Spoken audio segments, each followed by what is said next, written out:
There's a good chance that some of your first experiences with the Dark Souls franchise include friends talking about how amazing and or difficult the gameplay is.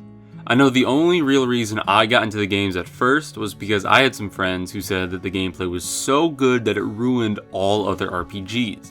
I wanted to disprove them. Looking back at it though, the gameplay probably is as good as they said it was, or at least pretty close. Dark Souls is a series that has a lot of great aspects, though it really falls back on one core feature: good gameplay and combat. While things like the soundtracks and the atmosphere really help bring the games to a higher level, what connects the Soulsborne games and ensures their quality is how it feels to move and fight through each game. Without this uniform gameplay, Dark Souls really wouldn't be Dark Souls. Let's first take a look at overall gameplay design, and then a close review on combat specifically.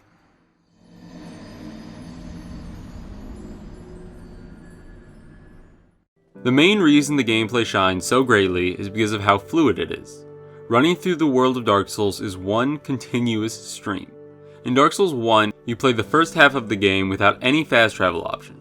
This means that the world has to give you options and paths to connect you from the hub to every early to mid-game boss, and it does so without needing any loading screens. Sure, you can homeward bone for convenience, and obviously the game has to reload after any deaths, but you can stroll from Firelink Shrine to Undead Burg to the Undead Parish to Sif, back to the Undead Burg, to the Depths, to Blighttown, and back to the Shrine without any necessary loading screens.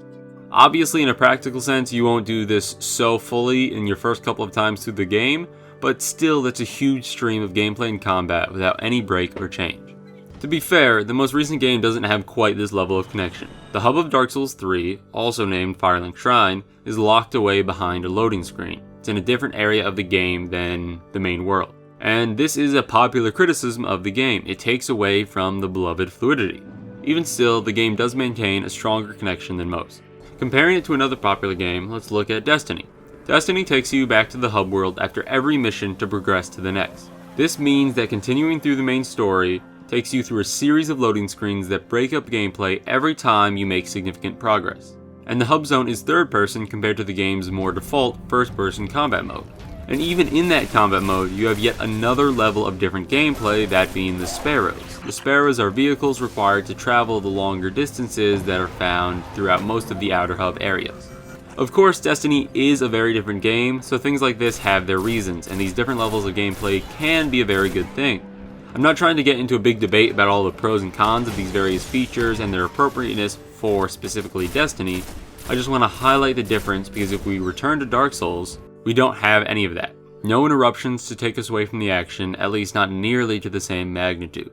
What really makes possible this lack of interruptions is a clever use of world design and backtracking shortcuts, which lets the world interweave itself and allow for the player to more often than not complete areas and connect back to previous ones without having to simply turn around and run the same route in reverse with no enemies.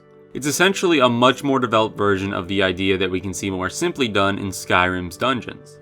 At the end of almost every dungeon in Skyrim, a secret door or something similar reveals that you're right near the start of the dungeon and allows you to leave the dungeon without having to directly backtrack everywhere you just went through.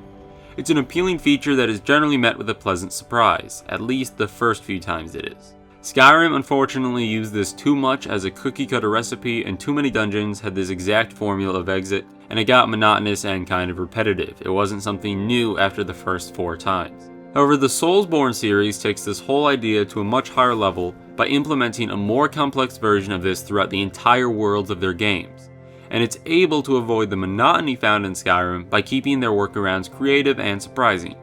Because they had a whole world to work with to make these workarounds, there are more options than are present at the end of just a dungeon, which is really the only place we saw it used heavily in Skyrim.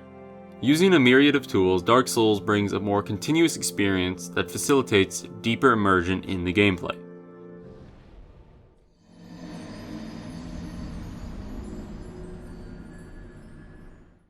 Now that we've taken a wide look, let's dive a bit deeper into looking solely at the highly revered combat of Dark Souls. First, a broader view of the whole system, and then more specific interactions. First, a look at how some other games handle combat. In a lot of other games, fight sequences are often accompanied by an emergent soundtrack and maybe even a different fight mode or stance. An example of this is a recent RPG that I really love, The Witcher 3. Geralt, the protagonist of the series, has a different moveset when in and out of combat and can only do certain tasks in each mode, like only being able to climb ladders in non-fight mode. When combat begins in The Witcher, the atmosphere adjusts itself and combat music swells up. The game wants you to now zone in and prepare to fight. I think that this causes a rift between combat gameplay and non-combat gameplay like exploration. This distinction can be done well, and it can be a fairly fluid mesh between the different modes and gameplays, but regardless of how well it's done, it does break up the game and kind of compartmentalize it into different modes. However, I'm not trying to point this out as some flaw for The Witcher. Different games benefit from different things, as I said with Destiny. I just want to point out that noticing this difference can again let us appreciate the uniqueness of Dark Souls and the benefits of that uniqueness. Because in Dark Souls, you're always in fight mode. In Dark Souls 1, enemies can even follow you into Firelink Shrine, which is the supposed hub and safe zone of the game. In Dark Souls 3's Firelink Shrine, there's less of this because enemies are barred from entering and it's separated from most of the world, but for the most part, you always have a threat of danger. Because this fight mode is always on, there's no change when combat starts. No special music. There's no gameplay difference between walking down a path and fighting an enemy on that same path. The only feasible change in game control is the optional enemy lock-on, and even so, many players end up not even using that as they opt for their own control of the camera without the lock-on. Unlike other games, you're not limited or restricted in any way whether or not you're in combat. You have the same movement capabilities and attack types at any time in the game. If you want to heavy attack in front of you, you can, regardless of if there's an enemy or not. You want to roll instead of running, or run instead of rolling? Sure, go ahead. I think this is an example of a feature that's gotten better as the games have progressed. Dark Souls 3, in my opinion, has the most freedom of rolling or running exactly whenever you want to, regardless of lock-on. It's a little bit more clunky, I think, in Dark Souls 1. Having the same moveset at all times helps unite the time you're not fighting to the time you are, furthering the game's overall cohesiveness because you always have complete control of your character. Another aspect that really helps this is that there's almost no ambient music in these games. The hub will generally have a theme, and every boss has a pretty powerful soundtrack to accompany it. But past that, there's not really much. Exploring or fighting mobs doesn't have a unique soundtrack or any at all. Most areas have no music playing. The only audio is from what's actually happening real time in-game. The footstep patters, the armor shuffles, the sword clangs. The majority of the time you adventure and fight is accompanied, at least audio-wise, only by these sounds and the sounds of your enemies. This fits with the theme of continuity. Specific combat music is another aspect of the special fight modes we talked about that are found in other games like The Witcher. Because Dark Souls lacks this, it's furthered in its fluidity. Lacking distinctive fighting music for most of the fights in the game bridges all those moments together with the other fighting moments, and also with all the other time spent in between these fighting moments in which the player might be exploring or looting chests or solving puzzles. Now let's narrow down to the more specific interactions. The most prevalent gameplay in Dark Souls is had with the close combat, striking, and thrusting weapons. Swords, spears, and such. Obviously, there is other gameplay mechanics such as magic and pyromancy, but because this is the majority of the gameplay, that's what I'm going to be focusing on. What I think speaks to the fluidity here can only exist because of the fluidity we previously talked about. Striking with a sword against an enemy has no effect on the enemy until the sword actually hits. They will continue to try and attack you all the way up to the point where your hit actually lands. This is opposed to the more restrictive fixed animation interactions, which we can see a lot in the recent Batman games and to some extent in games like The Witcher and even Skyrim with its animated kill shots. The animation interactions do definitely have their purpose though. They are really cinematic. In the Batman games, you're supposed to be Batman the Dark Knight, and as a result, you should be doing the huge acrobatics and jumps and leaps between criminals to beat them down. And in Skyrim, the final kill shots do give a variety of satisfying endings to various situations, and they're really only employed at the end of fights to finish off enemies. But while these can be cinematic and enhance the user experience, they do take away some control from the player. In Batman, you're not really telling Batman to perform all those spins and gymnastic feats. You're pressing one button to counter or continue a combo, and he's doing all of these acts in response in the meantime. This has the chance to take away some of the connection the player has in the game, which might be okay for a game in which you're taking the role of a very pre-established character like Batman. But it wouldn't make a lot of sense in Dark Souls where you're just some no-name. So it's a good and fitting thing that Dark Souls steers clear of these things. and even when it does employ them, it keeps it simple. The most common examples of these in Dark Souls that I can think of are backstabs and ripostes. I don't know. And these are generally only 1 or 2 simple strikes. Nothing that makes the player feel that their character is really doing anything on their own without player input or player commands.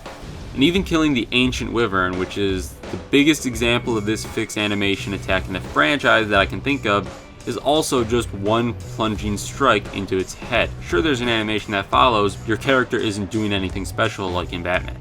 Dark Souls' avoidance of a prevalent use of this feature keeps the combat feeling very direct. One comparison that just came to mind when I was writing this, probably because I've recently started playing it a bit more, is Super Smash Bros. Melee.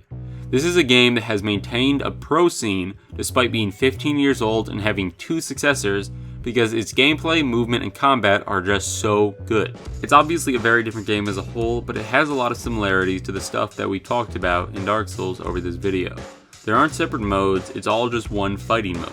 And the game's combat and fighting interactions are some of the best I think I've ever seen, looking at least at the more competitive side of it. The interactions are all extremely fluid, responsive, and precise down to the frame.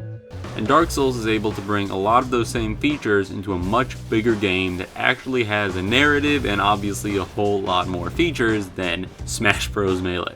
The combat is able to maintain the fluidity that the overall gameplay sets up, allowing for yet another layer of it, because that means that all the movements from fighting to not fighting and back have no big breaks or discontinuity. The games flow from one zone to the next and from one fight to the next. Dark Souls can be enjoyed so well because it lets the player play the gameplay of the game as much as we want. The largest stoppage by far of this has to be the loading screens accompanied with dying. This could be put another way by saying that because we are the only ones responsible for our deaths, ideally at least, we are the only ones keeping ourselves from enjoying the game and its continuous stream of fluid gameplay and combat.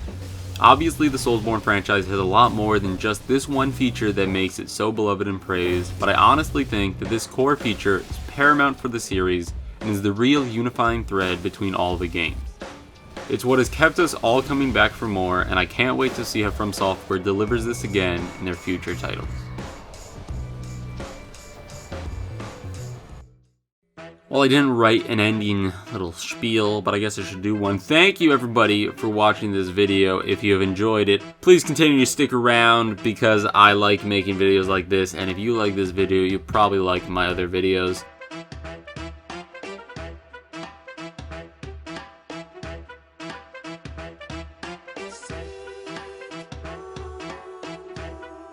Sit on the chair. Can you please sit on the chair? I'm not gonna say it 3 times. Eric, sit on the motherfucking chair.